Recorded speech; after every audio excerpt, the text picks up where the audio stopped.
अस्सलाम guys, welcome to another video. और guys आज एक चीज़ क्लियर करते हैं हम, वो है कि जो आपकी जो एवरेजेस आ रही होती हैं किलोमीटर्स पर लीटर पे आपके मीटर के ऊपर, उसकी ज़रा क्लैरिफिकेशन करते हैं। काफ़ी लोग क्वेश्चन करते हैं यूट्यूब चैनल के ऊपर भी, और मैंने फेसबुक के ऊपर भी देखा है लोगों को क्वेश्चन करते हुए कि ये जो रीडिंग्स आ रही हैं किस चीज़ की एग्जैक्टली।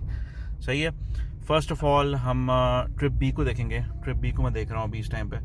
सही है, ट्रिप बी पे आपकी एक लेफ़्ट साइड पे एवरेज बी और किलोमीटर पर लीटर लिखा आ रहा है। सही है, लेफ़्ट साइड पे ये यहाँ पे। सही है, ये आपकी टोटल एवरेज है गाड़ी की कि आपकी गाड़ी 1 लीटर पेट्रोल में कितनी आपको एवरेज दे रही है। सही है, और ये सही उस टाइम पर चलता है जब आपकी गाड़ी 100 किलोमीटर से ऊपर चल जाए। सही है, मीनिंग कि जब आप ट्रिप का बटन रीसेट करते हैं तो 100 किलोमीटर से ऊपर जब आप किलोमीटर रीच करेंगे तो फिर आपको एग्जैक्टली पता चलेगा कि कहाँ आपकी गाड़ी स्टैंड करती है, कितना है एक्चुअल एवरेज आपको दे रही है गाड़ी।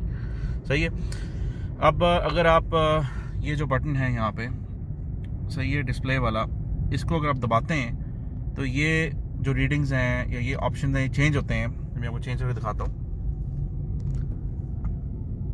ये मैंने दबाया है तो ये एक और इसके ऊपर रीडिंग्स आ गई हैं और इस पे लिखा हुआ है किलोमीटर पर लीटर, लिखा है इस पर 99.99 लिखा हुआ है। सही है, अब व्हाट एग्जैक्टली इज दिस, ये है आपकी रनिंग एवरेज। अब मैं गाड़ी थोड़ी तेज करूंगा, देखना उस पर नंबर्स चेंज हो जाएंगे आपके। ठीक है, ये आपका करंट ड्राइविंग स्टाइल है, ये उसके अकॉर्डिंगली आपको ना जो इसकी गाड़ी की जो किलोमीटर पर लीटर एवरेज है या रीडिंग्स हैं वो दिखा रहा है। सही है, अगर मैं डिस्प्ले बटन को फिर से दबाऊंगा तो यहाँ पे एक और रीडिंग आती है, इस पर लिखा हुआ है 53 किलोमीटर पर आवर। इसका मतलब है कि आपकी एवरेज जो स्पीड है, सही है, एवरेज स्पीड 496 किलोमीटर में कितनी थी। सही है, ये उसकी रीडिंग आ रही है। सही है, इन चीज़ों को आपने कंफ्यूज नहीं करना।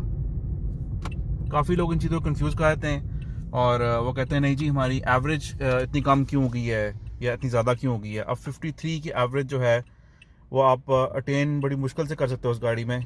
Almost it's very difficult to attain it, but normally आप अटेन नहीं कर सकते इतनी एवरेज। आई होप आपको समझ में आ गई हो कि मैं एग्जैक्टली क्या कह रहा हूँ। एवरेज जो आपकी एवरेज स्पीड है और एवरेज जो आपकी किलोमीटर पर लीटर आ रही है और जो आपकी रनिंग जो एवरेज आ रही है, these 3 things are different, they are not the same, so don't confuse them with each other. And guys, thank you for watching. Have a nice day and Allah Hafiz.